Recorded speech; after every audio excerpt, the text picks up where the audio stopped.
Look at number 15, okay? All right, here we go. This month, Cami sold 70 figurines, call them dolls, in 2 sizes.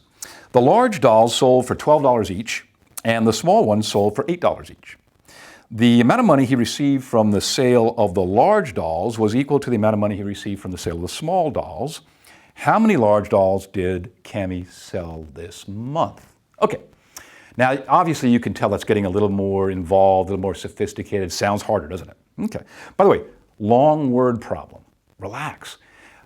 There are lots of word problems on the ACT math. In fact, when you think about it, you almost always have to use words in math problems to present them, right? But when we say word problems on the math on the ACT, we're talking about arithmetic word problems or elementary geometry word problems, not algebra word problems, not those scary problems you remember from 9th grade. Remember, train A leaves at 10 o'clock in the morning, going 80 miles an hour. Train B leaves at noon, 2 hours later from the same point, going in the same direction at 100 miles per hour. What time does train B catch train A and how far down the track? Remember those? Right. Very, very hard. Very hard. I would say, I know it sounds maybe like I'm exaggerating, but I don't think I am. I would say 1 in 1,000 students, maybe 1 in 10,000 has mastered those problems, and they don't bother putting them on the ACT. Why? If only 1 in 1,000 or 10,000 students can do it, why put it on there? Okay? They're just too hard. So those are real algebra problems. Real algebra problems are tough. That's not what you see on the ACT. They look like it, but they're not. They're very different. Remember, it's an elementary school test in disguise. That's the secret to the test.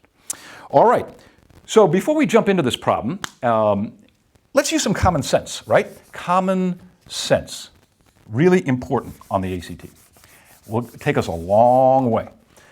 So let's use some common sense. Cami sells 2 sets of dolls, large and small, and the total of the dolls is 70. And he gets the same amount of money from the large dolls as he does from the small dolls overall. But the large dolls cost more. Okay. And the question is, how many large dolls does he sell? Okay, so my common sense question to you would be, does he sell more large ones or more small ones? If you think about it, it's pretty obvious, right? He sells more small ones, fewer large ones, because the large ones cost more. So he wouldn't have to sell as many to make the same amount of money overall. So he sells fewer large than the small, but they add up to what? 70. So as a fraction of 70, would it be less than half or more than half large dolls? It'd be less than half. What's half of 70? 35. So the answer must be less than 35. Look at the answer choices. You can eliminate 3 of them, okay? Only A and B can be correct, 20 and 28. All the others are 35 or greater. Wow. With one little piece of common sense, we got it down to 2 answer choices immediately. So now what do? Well, we've got to figure out which one it is, 20 or 28. Now we guess and check. We plug in the numbers in the problem. Let's say it's, save a little bit of time here. Let's say it's 28, okay? Now, large we're going to say is 28, okay? And we're going to see if it works.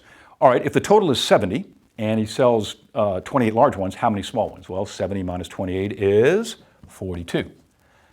Now what do I do? Think about it. Well, these are the numbers of each, and the total amount of money he gets from each set is the same. So what do?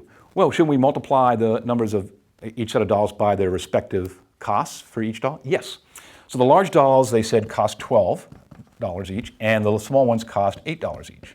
Now, I'll just multiply 12 by 28, see what I get, and then 8 times 42, see what I get. And if they match, then ding, ding, ding, I have the correct answer, don't I?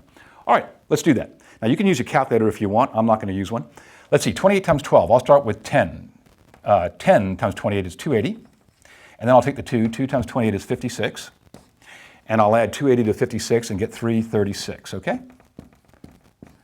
And now I'm going to take 42 times 8. Okay, so 40 times 8 is 320. 2 times 8 is 16. I'll add up to 3 with 320, and I get 336. Ding, ding, ding. I'm done, okay? That's guessing and checking, all right? First step, common sense. Common sense said, well, there had to be fewer large dolls, okay? That means less than half, less than 35. Got it down to 20 and 28. And then I tried 28 and turned out to be the correct answer. Had I tried 20, the numbers wouldn't have matched, and then what would I have done? Would I have tried the 28 or just picked it and moved on? I would have picked it and moved on. It had to be correct, all right? Save time whenever you can.